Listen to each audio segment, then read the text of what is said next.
I'm going to try to, round this up really quickly. So I feel like this should have been the first panel because this is really very important to about infrastructure in Africa, right? It's like the backbone of everything we've discussed. And we're going to just quickly talk about it as quickly as we can go. I'd like us to do a quick introduction. My name is Osahon. I'll be moderating this panel. So we have three very handsome gentlemen here who will introduce themselves very quickly.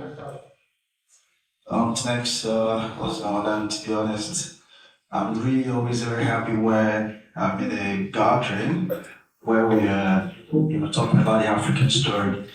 And like you said, infrastructure truly is the backbone of essentially all the conversation that we've been having today, right?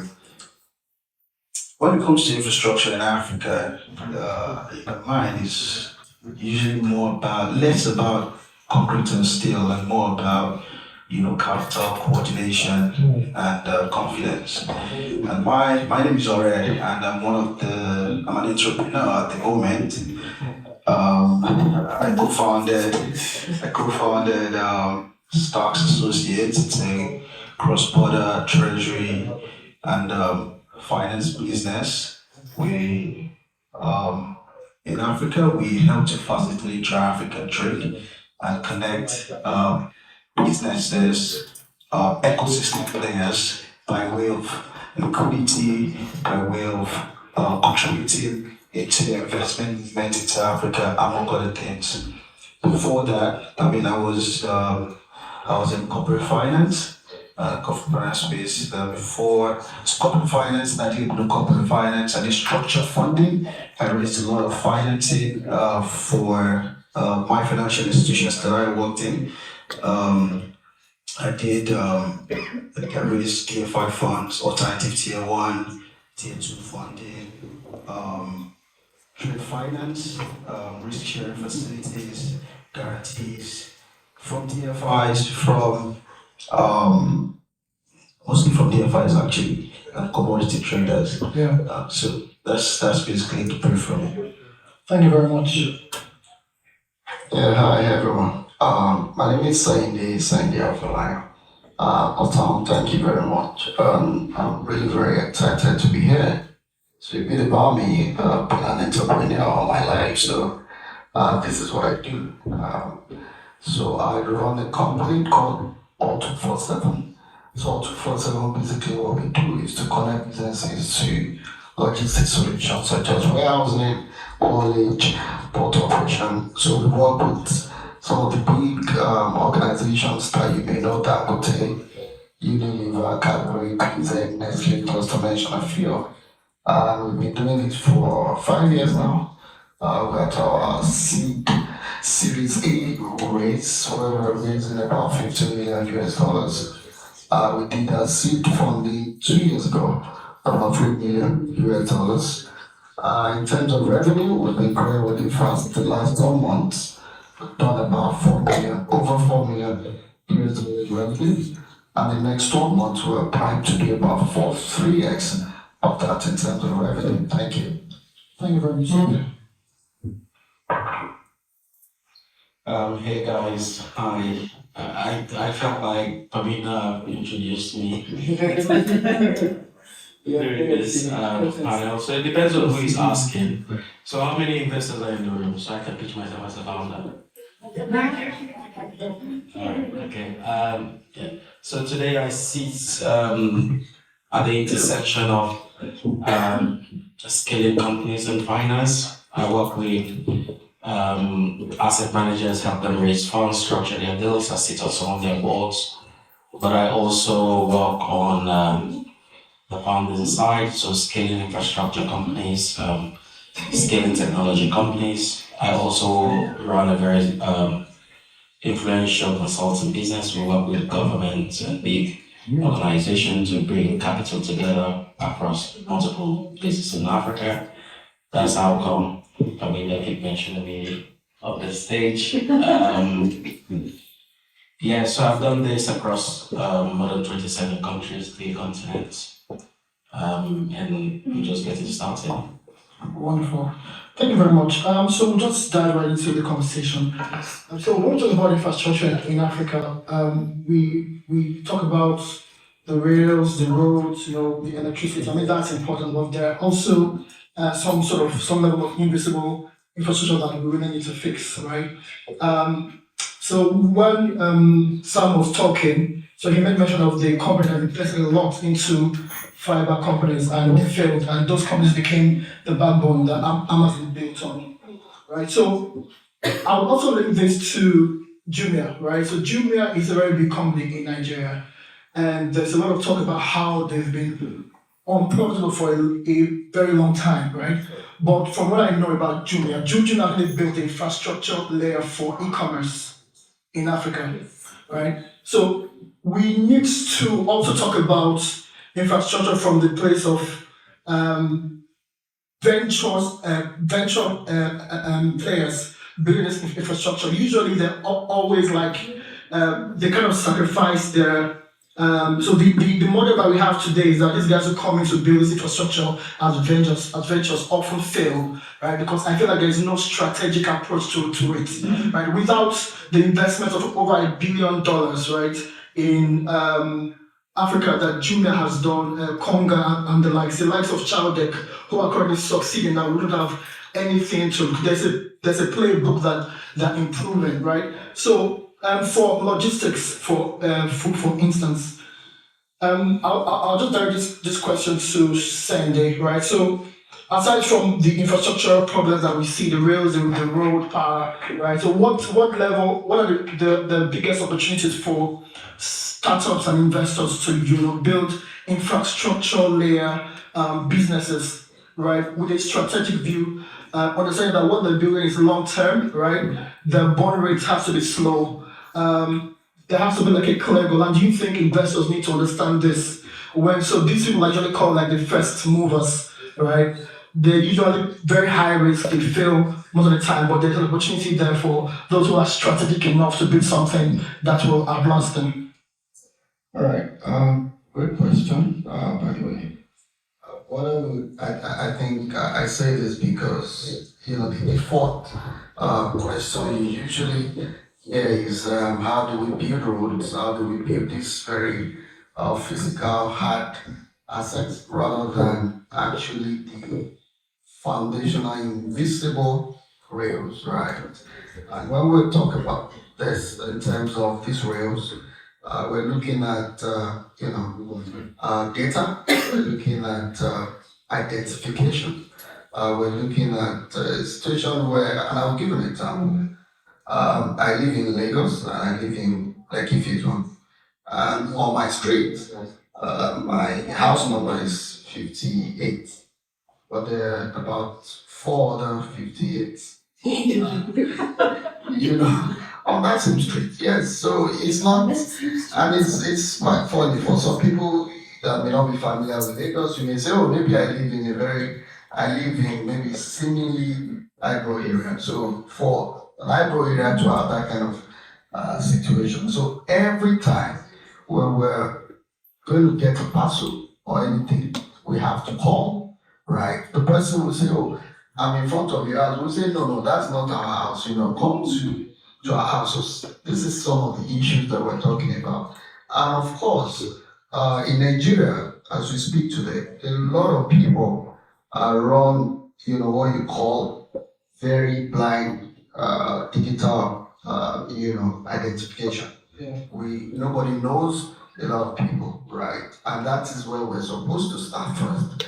And of course, bringing it to my own business, last year we did the verification for some of the stock partners, and incidentally something happened. A whole truckload of close to 50 million naira worth of goods disappeared.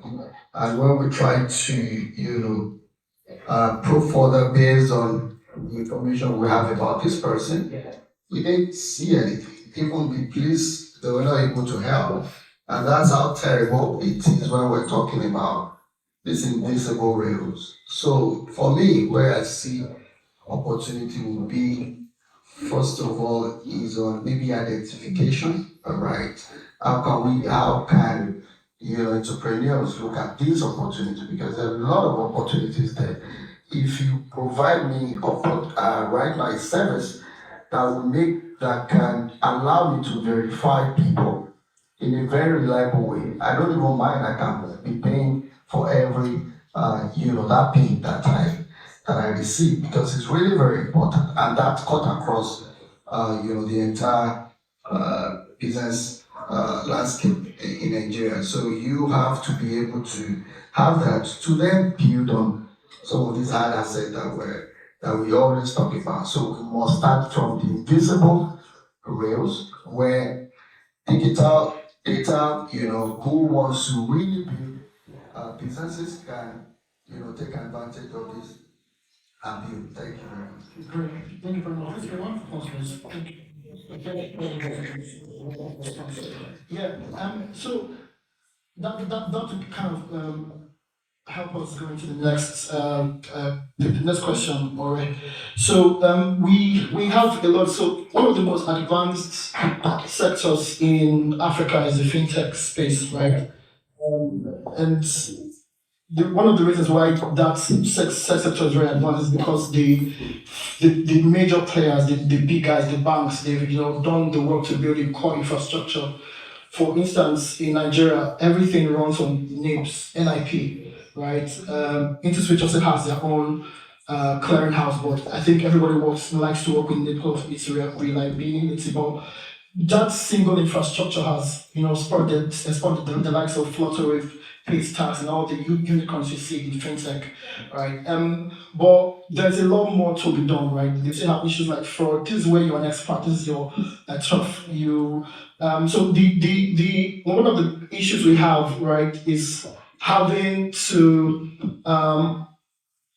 do business in Africa and having to use different rails to pay for different countries, right? And just a few people are coming to solve this problem, but it's still a headache. It's still something that needs to be solved.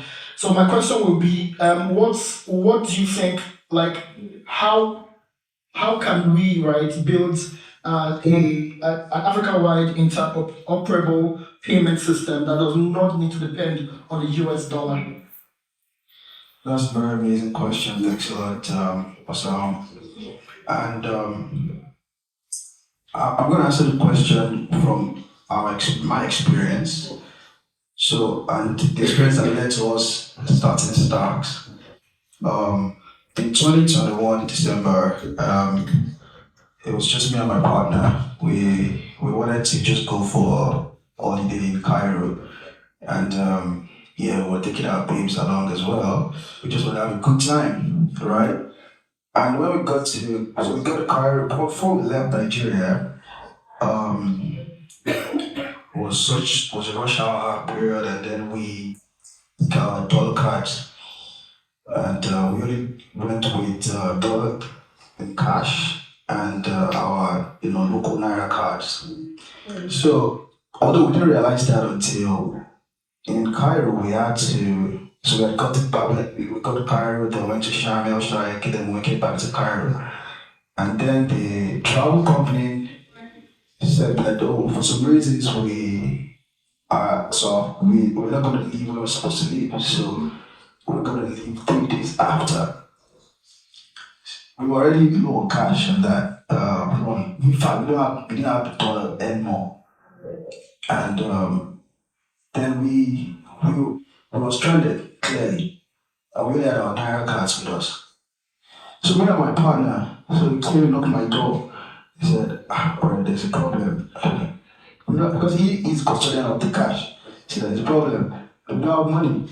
He said, "Okay, what do we do?" I don't know what to do. I said, let's go downstairs. Let's take our cards. So we went downstairs. While we were discussing, we said, let's scan our naira card. Let's see if something will come out. Let's see if there's a possibility for our Nigerian naira to exchange for this Egyptian pound. We knew it was a full stack anyway. We knew it wasn't going to happen. But we just wanted to test it. Of course, nothing happened. Then we sat down. We had our babes upstairs. We were downstairs. Broke man. How are we going to tell our babes that we have no money? But then, Because me and my partner, we like, even in different situations and circumstances, we talk a lot, we just gist. We start down and start gisting that this is actually a problem in Africa. That our currencies can actually not convert. Our currencies are truly liquid or exotic as they say offshore. Then that's when we began to think about how we can solve the problem. Now, to answer the question of interoperability, fintechs in Africa building products, eventually to switch over to the extra, building amazing products, building amazing solutions. But they build this product for dominance or for market capture rather than for building an connectivity across Africa because we don't want growth in isolation. Africa is too fragmented. We want flow to network across the continent that can actually allow for growth. Now that's one problem. But the problem can be solved if fintechs in building the product, building the solutions, already have business already. In building the solutions, they share the tech, share APIs, share frameworks, KYC frameworks, fraud frameworks, compliance frameworks that allow, for example, an SME in Nairobi that wants to be a vendor in Ghana, Accra, can seamlessly, transparently, and efficiently make that payment to Accra, just as it can make that payment to an SME locally in Nairobi. That's what we should do it for. Secondly, there has to be regulatory interoperability as well, right? Regulators and policy builders, policy makers are actually doing a good job now. I'm particularly very optimistic about what AFCFT is going to bring. Why? Because in building AFCFT, and I call it building, I don't call it document, in building that AFCFT project, it wasn't just career regulators and policymakers that were there, but it's key stakeholders, traders, someone like Shady, a lot of other, stakeholders in the market were coming, traders, logistic investors, etc. Come in and let us build this fantastic project. But it's just in the noise, but actually in the doing. We need regulatory interoperability, shared KYC frameworks, cross-licensing needs to be executed. What's called sandbox, visibility across board. Now, I'm going to give an example, and one of the frictions that we face in this space, we wanted to expand, I wanted to African countries and giving intra-African trade and supporting intra-African trade and currency conversions. We wanted to set up in Ghana, and then because our product is sort of like very niche, we're talking about structured funding, structured liquidity access for MSMEs, and then aiding their intra-African play, especially when you want to do transactions in Kenya, want to do transactions in Nigeria, in the South Africa region. We can support that by providing structured solutions, etc. So we went to the Bank of Ghana to get into their sandbox program, and then pitched, right? Then someone who's very senior in Ghana told me that you're not gonna get it. I don't think you're gonna get this thing, bro. I said, why, boss? He said, first thing is that you need to get a white man to speak in the same continent that we are in, the neighbors. So these are the problems that some of the problems that we face. But if as a licensed holder in Lagos, an AMI license holder or an IMT holder in Lagos, I can on the basis of that work with PSP holder in Kenya. Like that, if I go to post to overnight in Africa.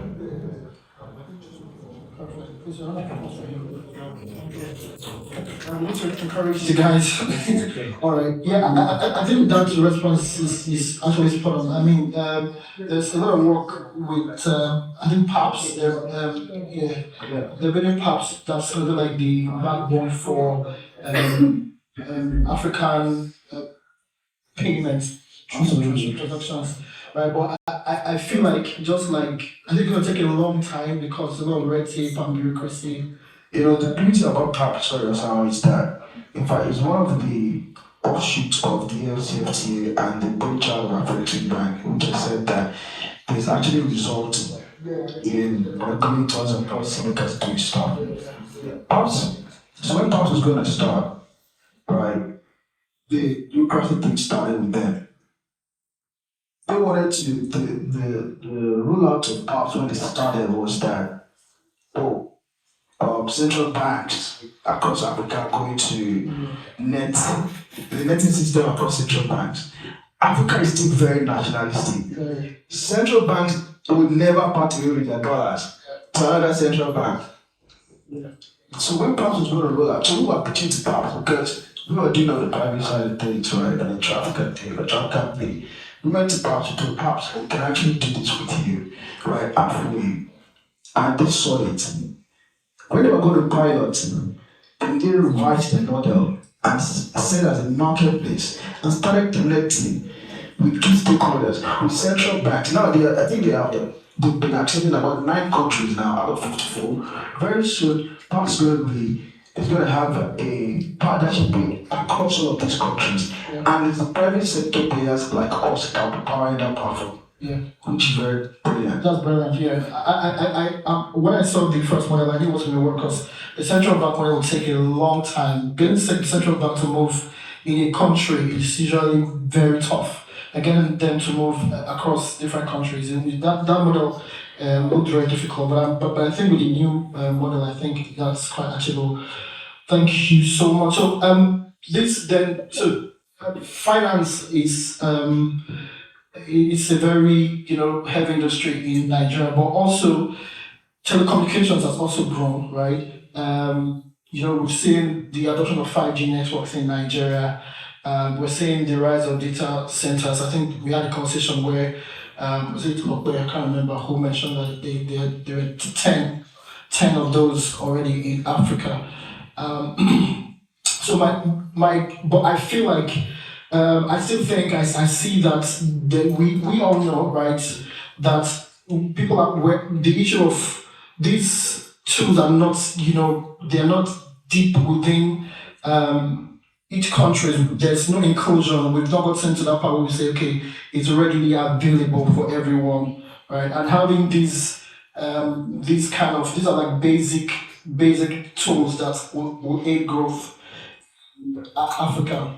So my question to Sidi will be: How can we as entrepreneurs turn the uneven access to power and internet into opportunity, right? So a good example would be the community level, decentralized community level energy, right, or connectivity models that can scale sustainably. Thank you very much. So before I answer that, let me apologize. I'm already running late for another event, so I have to jet.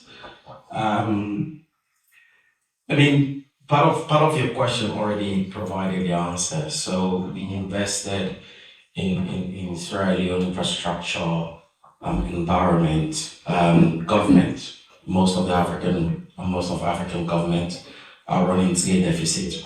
That means they don't have enough money to actually power infrastructure and build the framework for infrastructure that a lot of entrepreneurs need.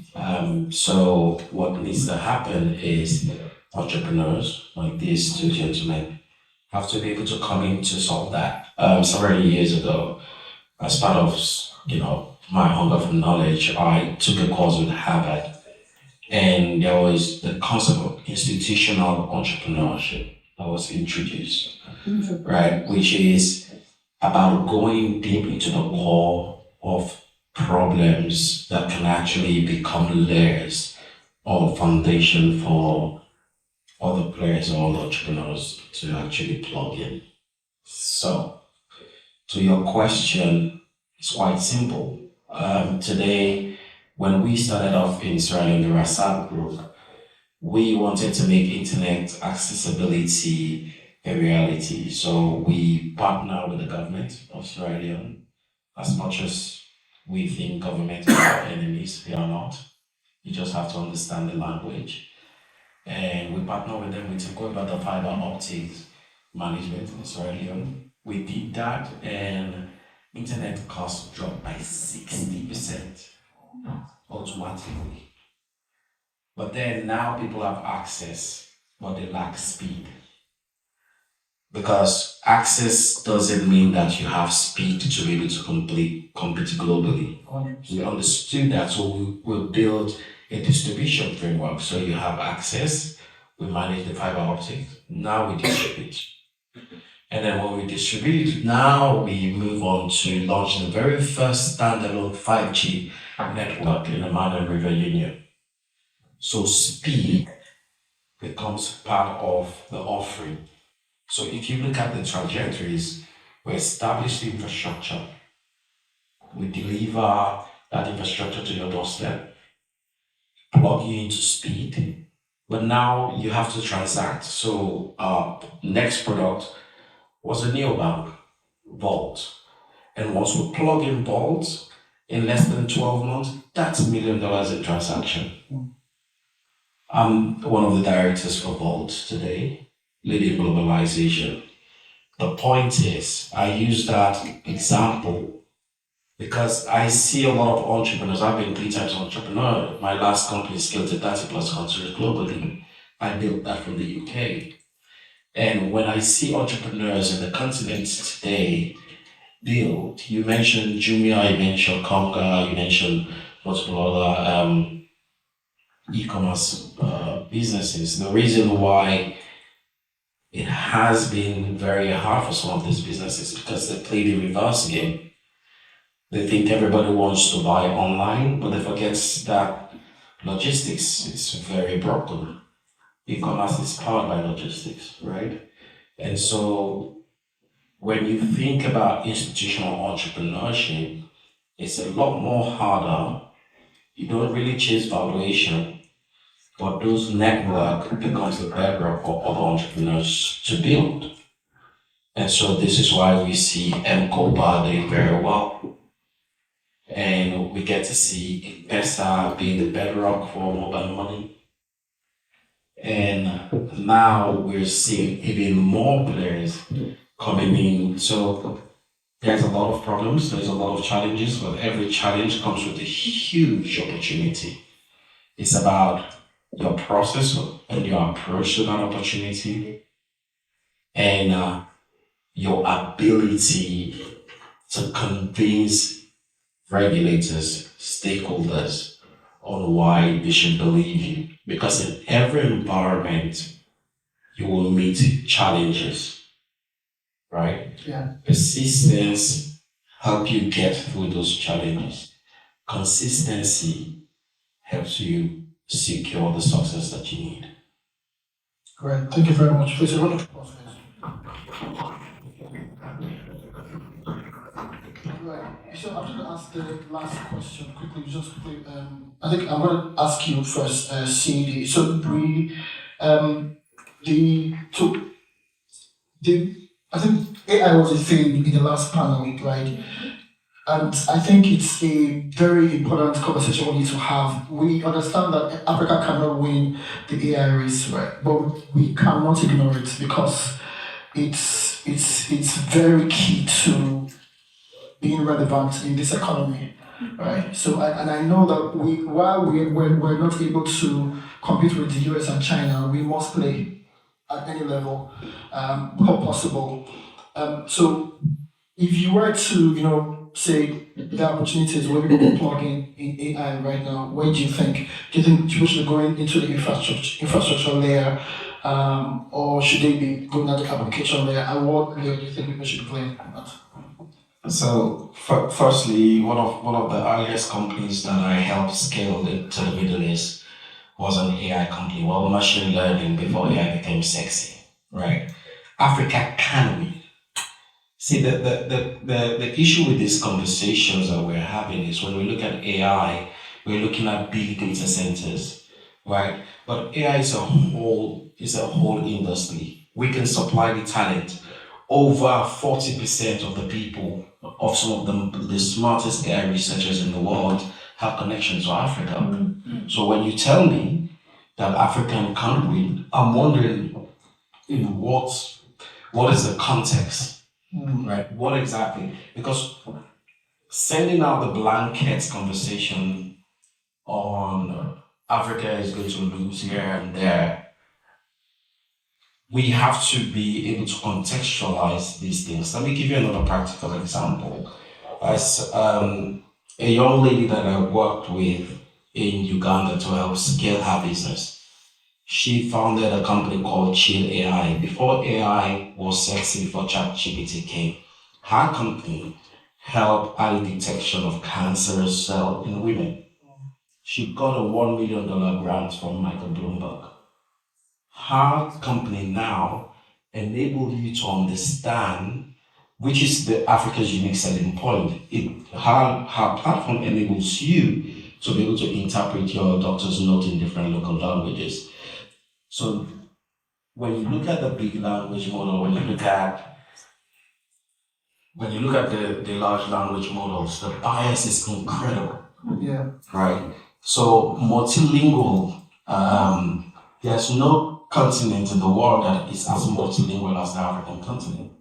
One country can have 50 something tribes, right? Our players, our talent have to be able to build solutions that allow large language models to actually understand and interpret African data. And there's a company that I work with Sam, that does exactly that. And today they're signing deals with